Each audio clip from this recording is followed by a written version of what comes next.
It was supposed to be a routine mission, a simple scan of an uncharted world. But when Sergeant Callan found the dying cub, everything changed. And soon, the galaxy would never be the same. The jungle planet of Vorax 7 was a death trap. Thick canopies blocked out most of the sunlight, leaving the surface in a dim, eerie twilight. Every sound in the dense foliage signaled danger. Alien creatures lurking in the undergrowth, watching, waiting. Sergeant Callanvoss and his recon unit had been deployed on a routine planetary survey. They were supposed to scan for valuable minerals and potential threats before the main fleet arrived. Instead, they found something that would alter the course of history. A low, weak growl reached Callan's ears through the dense mist. He raised a clenched fist, signaling his squad to halt. "Movement," whispered Private Jules, gripping his rifle. The squad fanned out in a slow, methodical sweep. Callan's helmet HUD flickered as it processed the data. Heat signatures, movement patterns. Whatever it wasn't human. And then they saw it. Lying at the base of a massive ancient tree, surrounded by scorched vegetation, was a creature unlike anything they had encountered before. It was a cub. But not just any cub. A Zarkothian apex predator. A species so feared across the galaxy that most sapient races avoided even speaking their name. Fully grown Zarkathians were massive armored beasts, capable of tearing apart starships with their razor-edged claws and crushing tanks underfoot. They were the nightmare of planetary invasions, the apex killers of a dozen worlds. But this one? It was barely the size of a large dog, its jet black fur matted with blood, deep gashes across its body. Its 3 burning amber eyes blinked weakly as it struggled to breathe. It had been attacked. An impossible decision. "Shit," muttered Corporal Hayes, lowering his rifle. "That's a Zarkothian youngling. What the hell do we do?" "Leave it," Jules said immediately. "If its kind finds us near it, we're dead." Callan stared at the injured cub, his mind racing. Every instinct screamed at him to walk away. The Zarkathians were monsters, the most feared predators in the galaxy. No one helped a Zarkothian. No one. But Callan wasn't like most people. "Medkit. Now," he ordered. His squad hesitated. "That wasn't a request," Callan snapped. "If this thing dies, we may have just signed humanity's death warrant. Ever thought about what happens when an apex predator realizes we let one of their own suffer?" Jules exhaled through his teeth but knelt down, unpacking a biosealant spray and a field injector. The cub shuddered as Callan knelt beside it, its 3 amber eyes locked onto his. There was no rage in them, no killing intent. "Easy, little one," Callan murmured as he pressed the biosealant onto the cub's wounds. "We're going to get you out of here." And then the ground shook. Predators arrive. The jungle fell deathly silent. Every creature that had been making noise, chirping, rustling, growling, vanished. Jules' eyes widened in horror. "They're here." A guttural, earth-trembling roar shattered the silence. A roar that made Callan's blood turn to ice. The Zarkathians had arrived. Through the mist, 3 massive figures emerged. Towering beasts covered in sleek, obsidian armor, their muscular, feline-like bodies rippling with deadly power. Their claws, longer than swords, gleamed in the dim light. Their 3 glowing eyes burned with pure hatred. And they were looking right at the humans. One of them, a scarred, hulking monster, its body lined with golden battle marks, let out a thunderous snarl. "You touched our cub." The standoff. Callan slowly raised his hands, palms out. Every instinct screamed at him to run, but he held his ground. Behind him, his squad tightened their grips on their rifles. They were seconds from a massacre. "Your cub was dying," Callan said, his voice steady. "We saved it." The gold-marked Zarkothian bared its teeth, muscles coiling like a coiled spring. It was about to lunge, until a small, weak chirp came from Callan's arms. It blinked up at its towering kin and made a soft, desperate noise. The gold-marked Zarkothian froze. Its eyes locked onto its wounded offspring. A deep, rumbling growl, one of recognition, echoed through its throat. And then, something no one expected happened. The Zarkothian stepped back. It looked at Callan, looked at the cub, looked back at Callan. And then it nodded. Callan exhaled, tension leaving his body just slightly. Human, the Zarkothian rumbled, voice filled with something Callan had never thought he'd hear from a predator species. You have done what no other has dared. You saved one of us. The golden-marked Zarkothian narrowed its eyes. You could have left it to die. But you did not. Callan kept his voice measured. Because we don't abandon the innocent, even those we fear. You are no prey. The Zarkothians stepped back, clearing a path. The golden-marked one let out a single, guttural phrase. Leave now. We will remember this. Callan didn't need to be told twice. Squad move, he ordered, hoisting the cub gently in his arms. They disappeared into the jungle, heading for extraction. The unseen consequence. As Callan's squad reached the dropship, the radio crackled with an incoming fleet-wide alert. Attention all forces, massive Zarkothian war fleets have been detected moving towards human space. All personnel prepare for possible contact. Callan's breath caught. The Zarkothians were coming. Had he saved humanity by showing mercy? Or had he just doomed them? The Zarkothians were coming. Whether they came as allies or executioners would depend on how they judged humanity's actions. And Callan had no way of knowing which it would be. The fleet arrives. The skies above Earth were torn apart by massive warships emerging from warp. The Zarkothian war fleets had arrived. The ships were unlike anything humanity had encountered before. They were not built, they were grown. Vast biomechanical leviathans, covered in obsidian armor plating that pulsed with faint, eerie bioluminescence. Their engines emitted no light, no exhaust, just the silent, terrifying movement of creatures that had ruled the void long before humanity had taken its first steps among the stars. And they had come straight for Earth. A galaxy holds its breath. Admiral Jonas Radford, Supreme Commander of the United Terran Fleet, stood on the bridge of the UTS Titan, Earth's largest and most powerful warship. His wrinkled, battle-scarred face betrayed no fear, but his hands gripped the console with barely concealed tension. How many ships? He asked. 3 Zarkothian dreadnoughts, 24 battle cruisers, and over 100 support vessels, reported Tactical Officer Nia Vesquez. They've entered orbit. No hails. No weapons hot. The Zarkothians could annihilate Earth in minutes if they chose to. Radford exhaled. Get me the president. And someone find Sergeant Callan, now. Face to face with the beasts. The Zarkothians finally hailed Earth. Not through comm channels. Not with translators. They simply descended. From the largest of the dreadnoughts, 3 massive Zarkothian warlords leaped from orbit, free-falling through Earth's atmosphere without ships, without shields. They crashed down in a fiery impact that sent shockwaves through the capital city. And then they walked. Towering 4 meters tall, armored in natural plating stronger than battleship hulls, the 3 Zarkothians strode through the human capital like gods of war. And at their center was the golden-marked one, the same Zarkothian who had spared Callan's squad. And in its massive clawed hands, the rescued cub, the judgment. Sergeant Callan was rushed to the capital, flanked by armed guards. But he already knew, if the Zarkothians wanted them dead, weapons wouldn't stop them. The golden-marked Zarkothian stared at Callan as he approached. Then, in a deep growling voice, it spoke. You saved our young.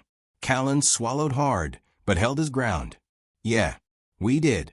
The Zarkothian lowered the cub to the ground.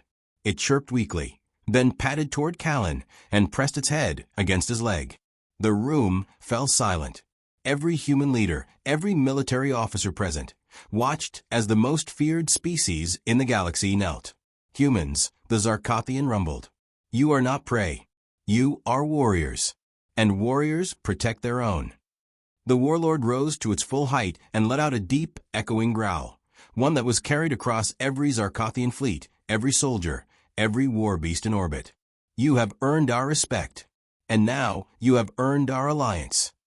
A greater war looms. Just as Earth celebrated their survival, alarms blared across every military channel. Unidentified fleet inbound. Not Zarkothian. It's the Ketheri Dominion. Enemy fleet on approach. Incoming invasion detected. The Zarkothian warlord turned, eyes burning with battle hunger. "You saved one of ours, human," it growled. "Now let us see how your species fights alongside us." And just like that, the Zarkathians and humans stood together, not as enemies, but as allies, as a new war began. The Ketheri Dominion had never feared war. They had never feared any species. But they had also never faced an enemy like this. Humans and Zarkathians fighting side by side. And when the battle began, the galaxy would witness what true terror looked like. The Ketheri attack. Deep in the void, just beyond the lunar defense perimeter, space itself ripped open. From the darkness emerged the Ketheri Dominion's invasion fleet. Hundreds of sleek, insectoid warships, their chitinous hulls shimmering with bioplasma energy. They did not slow, did not hesitate. They came to kill. On the UTS Titan, alarm screamed as tactical displays flooded with enemy contacts. Over 200 warships detected. Tactical Officer Vasquez shouted, "They're moving straight for Earth." Admiral Radford slammed his fist on the console. "They're testing us. They think they'll catch us unprepared." He turned toward the comm officer. "Get me the Zarkathians, now." A deep, guttural growl echoed through the bridge's speakers as the golden-marked warlord appeared on the holo display. "You fight with us now, Zarkathian," Radford said. "Are you ready?" The warlord bared its fangs. "We do not wait. We do not defend. We hunt." And with that, the Zarkathian war fleets surged forward, a tidal wave of living warships and monstrous battle beasts, launching straight at the enemy. The battle begins. The void erupted into war. The Ketheri warships opened fire first, their bioplasma cannons unleashing burning green lances across the darkness. Earth's orbital defenses retaliated, railgun platforms and missile silos spitting a storm of kinetic death. But the Zarkathians were something else entirely. They did not fight with conventional ships. They leaped through space. Zarkathian war beasts, each the size of a dreadnought, launched themselves through the void like living torpedoes, tearing into Ketheri hulls with razor-edged claws. Their ships were alive, organic, shifting and twisting to evade fire while growing new armor plating mid-battle. And in the middle of it all, humanity unleashed hell. The UTS Titan led the charge, its twin railguns firing rounds the size of skyscrapers into the enemy lines. Human destroyers weaved between enemy fire, their missile barges ripping through Ketheri formations.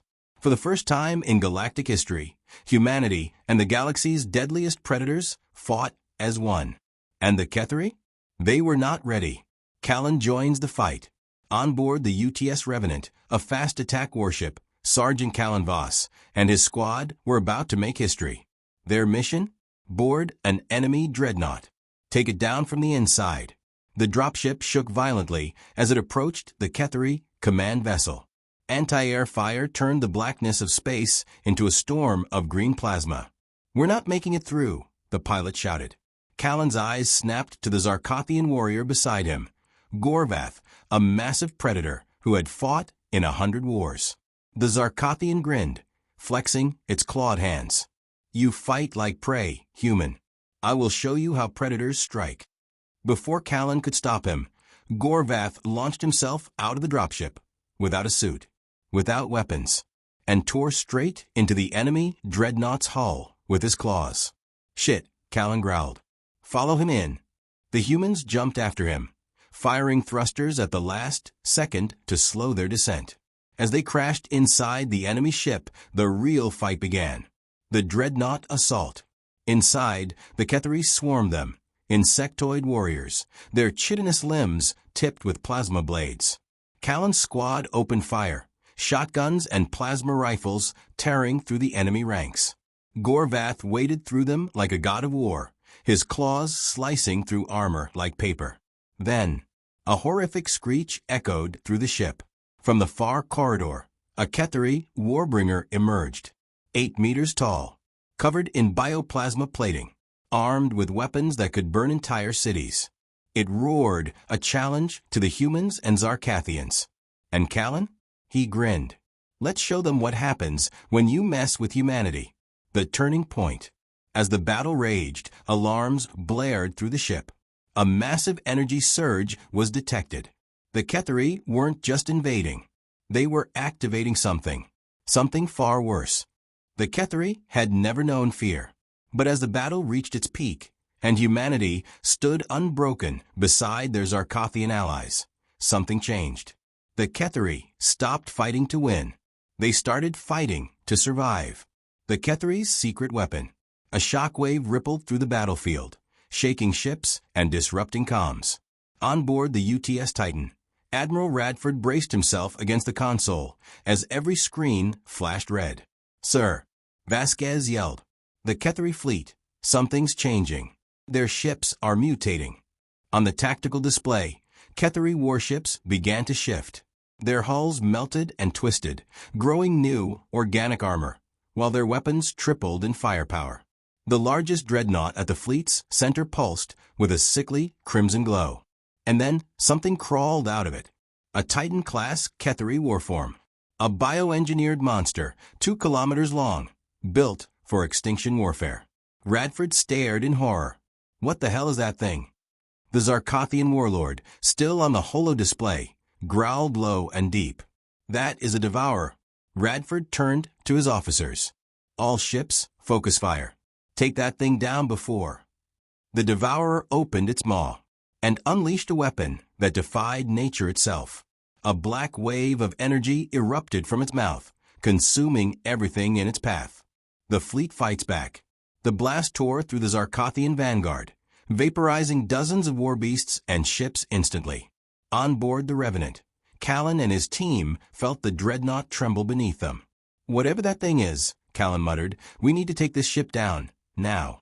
They pushed forward, fighting through waves of Ketheri warriors, moving toward the ship's core.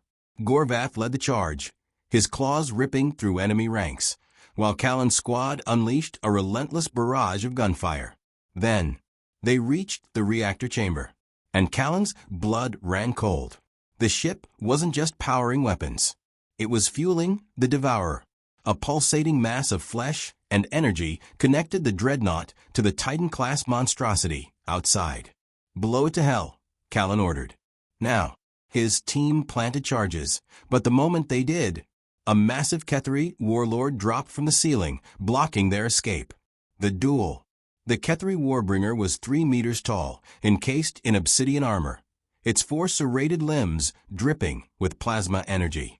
It locked eyes with Callan and charged. Callan barely dodged as a plasma blade slashed past his head. He rolled, firing point-blank, but the Warbringer deflected the shot with its armored forelimb. The beast lunged again, and Callan blocked with his combat knife, only for the force of the impact to send him flying into the wall. The Warbringer pinned him, its bladed arm hovering over his throat. "You will die here, human," it hissed. "Your kind is unworthy." Then, a monstrous Zarkothian roar shook the room. Gorvath slammed into the Warbringer, lifting it off Callan and hurling it across the chamber. "You challenge my human?" Gorvath snarled, standing protectively in front of Callan. "Then you challenge me." The Warbringer roared back, and the 2 titans clashed. Callan, bleeding and dazed, grabbed his rifle and took aim. This wasn't just a battle. This was the turning point of the war. The detonation. As Callan struggled to his feet, the charges hit their final countdown. "Callan, we got a GO," one of his squad mates shouted. But Gorvath and the Warbringer were still locked in combat, and there wasn't enough time to save them both. Boom. The ship shook violently. Outside, the Devourer roared, its power source suddenly ripped away. And Callan had only seconds to make a choice. The war had reached its breaking point. The Devourer loomed over the battlefield, its monstrous form draining the life from anything near it. Inside the enemy dreadnought, Callan Voss stood at a crossroads. One decision would define the future of humanity and the Zarkathians alike. The detonation countdown. The reactor core was seconds from overloading. Callan could hear the warning klaxons blaring, feel the heat rising as energy built to a catastrophic crescendo. The charges were set. They had 10 seconds to get out. But Gorvath was still locked in combat with a Ketheri Warbringer, a towering monstrosity of razor-edged limbs and plasma-forged armor. The Zarkothian fought like a demon, slashing, biting, ripping through the Ketheri's defenses. But the Warbringer was just as relentless, its 4 arms striking like plasma whips, slicing deep into Gorvatha's hide. Callan's squad was already sprinting toward the extraction point. "Callan," someone shouted. "We have to go now." He turned back. Gorvath was losing. The Ketheri Warbringer had pinned him to the ground, its blade-tipped arm raised for the kill. Callan didn't hesitate. He charged. The last duel. The Warbringer sensed him coming and spun, slashing with inhuman speed. Callan barely dodged, the plasma blade singing past his face. But he wasn't trying to dodge. He was closing the distance. Before the Warbringer could react, Callan rammed his combat knife into the chink in its neck plating. The blade sank deep. The Ketheri screeched in agony, flailing as Callan twisted the blade with everything he had. Then Gorvath roared, forcing himself up, his claws tearing through the Warbringer's chest. The Ketheri's screech turned into a gurgle. And then it fell, dead. Gorvath collapsed, panting heavily, his wounds bleeding. Callan grabbed him, heaving the massive warrior up.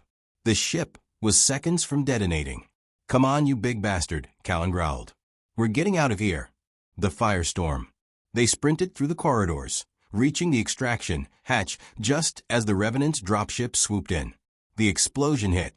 A shockwave of plasma energy blasted through the ship, consuming everything in fire. Callan shoved Gorvath into the dropship, diving in just as the doors sealed shut. The force of the detonation sent them spinning into space. Behind them, the enemy dreadnought collapsed in on itself, then erupted in a blinding inferno. The Devourer screamed. Its connection to the dreadnought severed, its energy drained, but it wasn't dead yet. And now it was furious. The Devourer turns to Earth. On the UTS Titan, Admiral Radford watched as the massive Ketheri warform convulsed, its crimson glow dimming. For a moment, he thought they'd won. Then, the Devourer turned toward Earth. Its jaws opened wide. The energy it had absorbed from thousands of dead warriors surged into a single, monstrous attack. A planet killer blast aimed directly at humanity's homeworld. "All ships, intercept that beam," Radford bellowed. But the Zarkathians had already moved. The ultimate sacrifice. The golden-marked warlord, leader of the Zarkathian forces, rallied his fleet. "Brothers," his voice echoed across all channels. "We cannot let them win." The remaining Zarkathian war beasts and organic dreadnoughts surged forward, blocking Earth with their own bodies. The Devourer's planet killer beam fired. A wave of crimson annihilation burned through the void, hitting the Zarkathian fleet head-on. The golden-marked warlord let out one final roar of defiance. And then, he was gone. Dozens of Zarkathian ships were vaporized, their living bodies reduced to nothing. But the attack had been weakened. Only a fraction of the blast hit Earth's defense grid, enough to cause damage, but not enough to destroy the planet. The Zarkathians had given their lives for humanity. And Callan, watching from orbit, holding his wounded friend, felt a burning rage unlike anything before. Humanity's wrath. The battlefield fell silent. The Ketheri fleet, witnessing the failure of their greatest weapon, hesitated. And in that moment, humanity struck back. The full might of Earth's war machine roared into action. The UTS Titan powered up its planetary siege cannon, a weapon designed to wipe fleets from existence. The remaining Zarkathian war beasts, fueled by vengeance, tore into the enemy like demons. And Callan? He had only one goal now: kill the Devourer and end the war. The Ketheri had spent centuries conquering, consuming, and crushing every species they encountered. They had never tasted true defeat. But now, with their ultimate weapon failing, and humanity standing unbroken beside the Zarkathians, the predators were about to become prey. The hunt begins. The Devourer drifted in space, its massive, grotesque form twitching as it struggled to regain power. The destruction of the Ketheri dreadnought had severed its primary energy source. It was still dangerous, but it was wounded. This was humanity's only chance to kill it before it could recover and try again. On the UTS Titan, Admiral Radford issued the final command. All remaining warships, engage the Devourer. The entire fleet moved as one, surging forward in perfect formation. But Callan wasn't in the fleet. He was inside a boarding pod, hurtling straight toward the beast. The last stand. Callan and his squad, along with Gorvath and a handful of Zarkothian warriors, had one mission: board the Devourer. Kill it from the inside. The pod slammed into the creature's outer carapace, embedding deep into its flesh-like hull. The doors exploded outward, and the team stormed into darkness. The interior was a nightmare. Walls of pulsating flesh, corridors lined with writhing tendrils, and the stench of decay so thick it nearly choked them. They moved fast, weapons raised, knowing the creature would not go down without a fight. Then, the Devourer woke up, and it fought back. Inside the beast, the walls came alive, twisting and forming new appendages. Bladed limbs shot out from the darkness, lashing at the intruders. A soldier screamed as he was pulled into the living walls, devoured alive. Keep moving, Callan roared, unloading his rifle into the writhing horrors. Gorvath led the charge, his massive claws tearing through the creature's internal defenses. They pushed deeper, following the energy signatures toward the core of the beast. Then they saw it, the Devourer's heart, a massive pulsating organ, glowing with unstable energy, surrounded by a thick, protective shell. Destroy it, and the beast would die. But between them and the core stood the last of the Ketheri defenders, warriors who had fused themselves into the beast's body, grotesque half-organic, half-machine monstrosities. And they were ready to kill. The bloodbath. The Ketheri hybrids attacked. Blades clashed, plasma fire filled the air, and the corridor became a storm of chaos. Gorvath ripped through them, his fury unmatched, fueled by the loss of his people.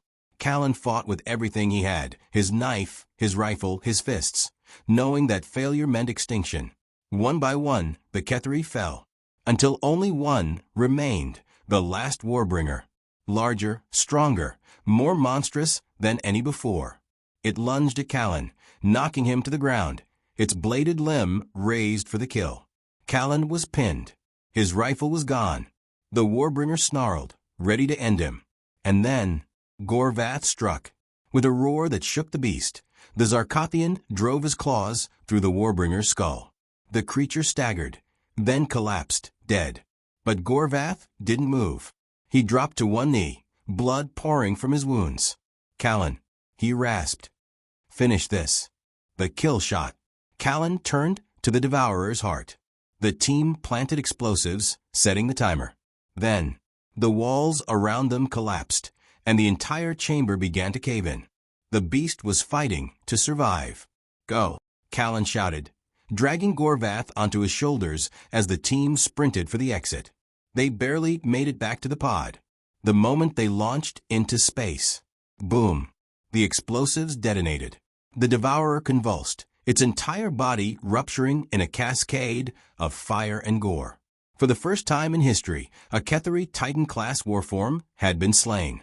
And with it, the entire Ketheri fleet broke. The aftermath. Across the battlefield, the remaining Ketheri ships hesitated. For the first time, the Predators felt fear, and humanity took full advantage. The UTS Titan and its fleet unleashed their full firepower, cutting through the stunned Ketheri forces like a hammer of vengeance. By the time the battle ended, the Ketheri were in full retreat. The war was over, and humanity, alongside the surviving Zarkothians, had won. The Unbreakable Alliance. On Earth, the victory was celebrated, but at a cost. The Zarkothian golden-marked warlord was gone. Thousands of warriors had perished, ensuring humanity's survival. And Gorvath, wounded but alive, stood before the human leaders. You saved my people, he said, his deep voice filled with gratitude. And we will never forget. From that day forward, the Zarkothians and humans forged an unbreakable alliance. One built not on diplomacy, but on blood, sacrifice, and war. Together, they would stand against whatever horrors the galaxy had left. Because now, the Predators knew the truth. Humans were not prey. They were the deadliest hunters of all.